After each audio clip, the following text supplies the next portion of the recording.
Here at the Foreign Press Center. It's great to see you all. In May of this year, after President Trump withdrew from the nuclear deal, the Trump administration announced a new strategy to fundamentally alter the behavior of the Islamic Republic of Iran's leadership. At the center of this effort, and there are multiple lines of effort, but at the center of it is an unprecedented campaign of economic pressure. Our objective is to starve the Iranian regime of the revenue it uses to fund violent and destabilizing activities throughout the Middle East and indeed around the world.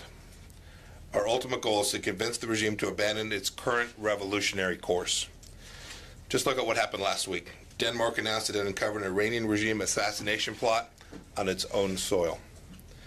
The Iranian regime has a choice. It can either do a 180-degree turn from its outlaw course of action and act like a normal country, or it can see its economy crumble. We hope a new agreement with Iran is possible. But until Iran makes changes in the 12 ways that I listed in May, we will be relentless in exerting pressure on the regime. As a reflection of that resolve, today we're reimposing all sanctions that were previously lifted under the nuclear deal. This includes sanctions on energy, banking, shipping, and shipbuilding industries. Since the Trump administration came into office, we've done 19 rounds of sanctions, targeting 168 Iranian entities. Today's sanctions will accelerate the rapid decline of international economic activity in Iran since the implementation of our strategy in May. Since that time, since back in May, over 100 companies have withdrawn from Iran or canceled plans to do business there.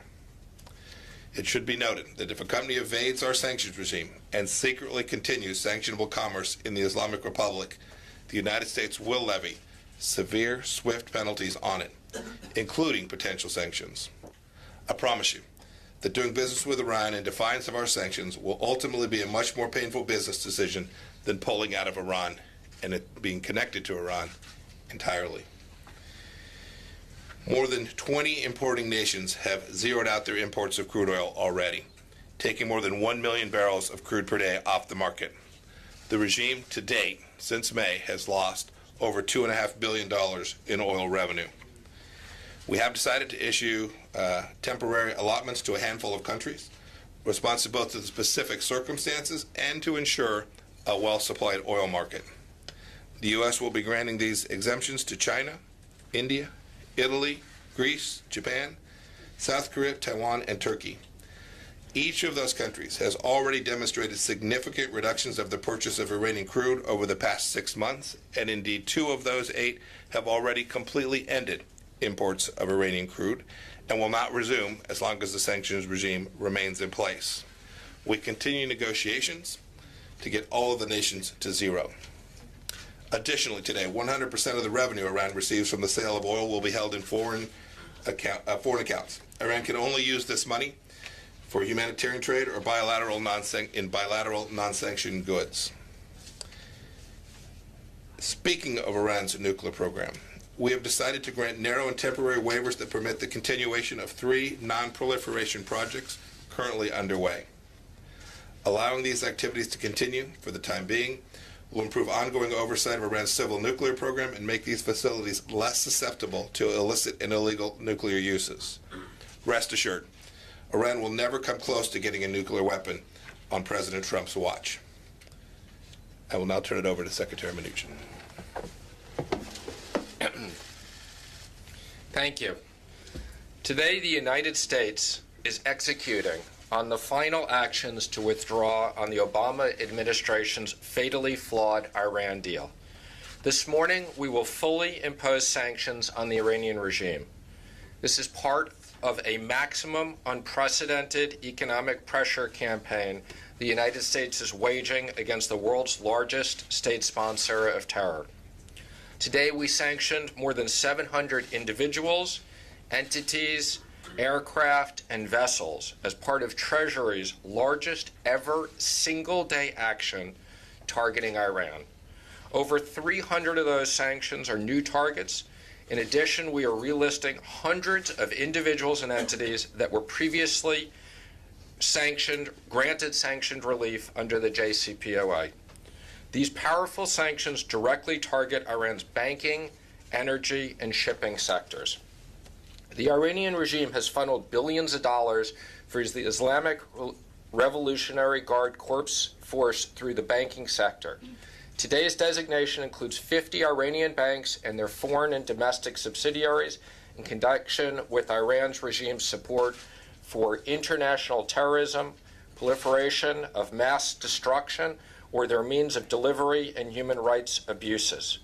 Our actions include the identification of more than 400 targets, including over 200 persons and vessels in Iran's shipping and energy sector, Iran Air, the national airline of Iran, and more than 65 aircraft, the placement of nearly 250 persons in associated block properties on the specially designated nationals list, the Atomic Energy Organization of Iran.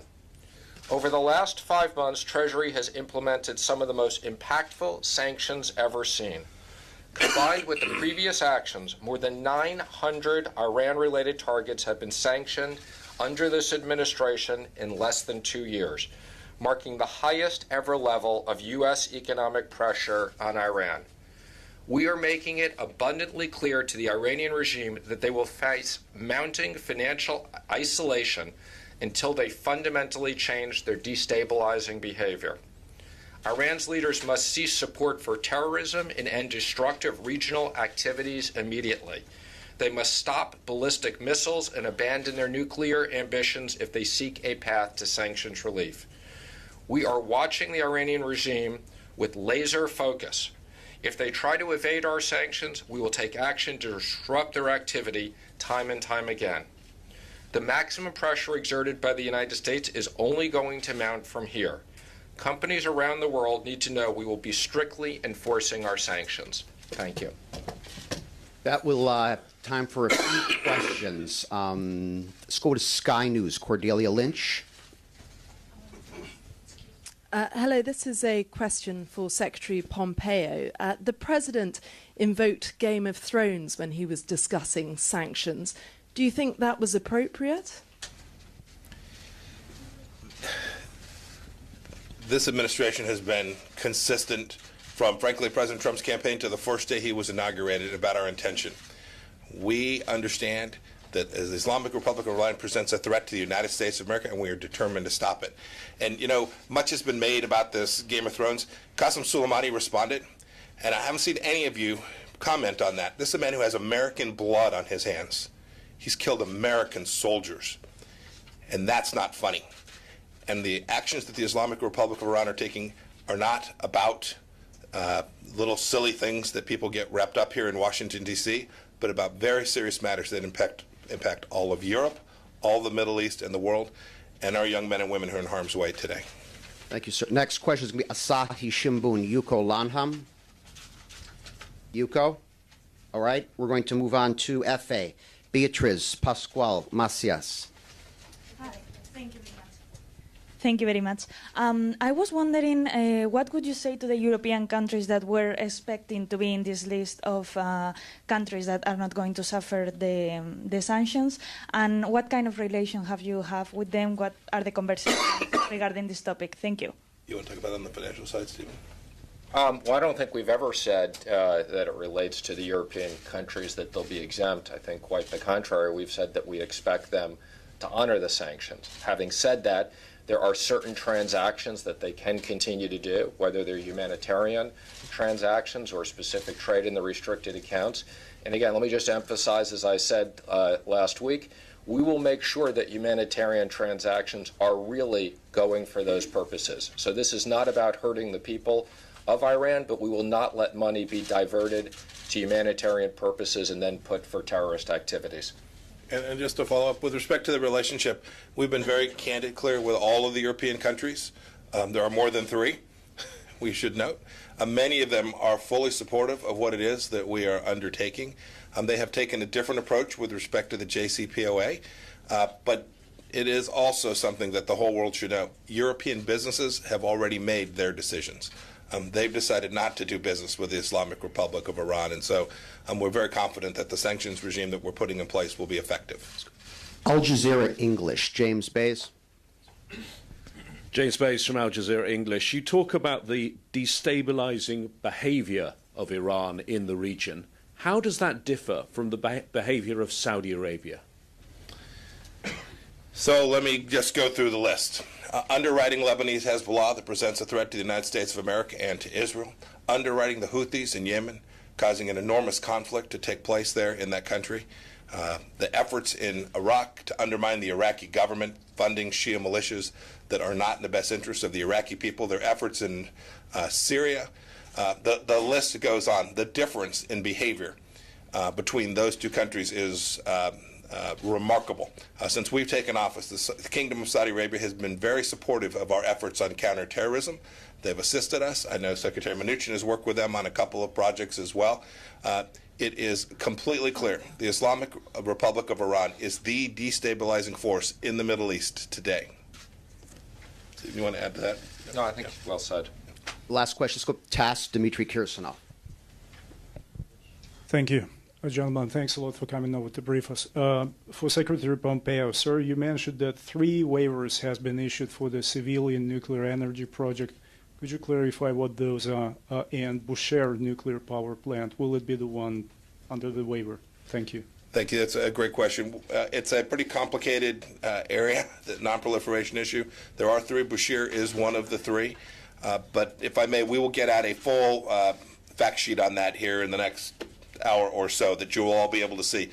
What we've authorized is very narrow, very limited, very time limited as well, but important nonetheless that these non-proliferation projects are not things that are taking place without some ability to see what's going on. And we'll give you the full details of the scope of those waivers.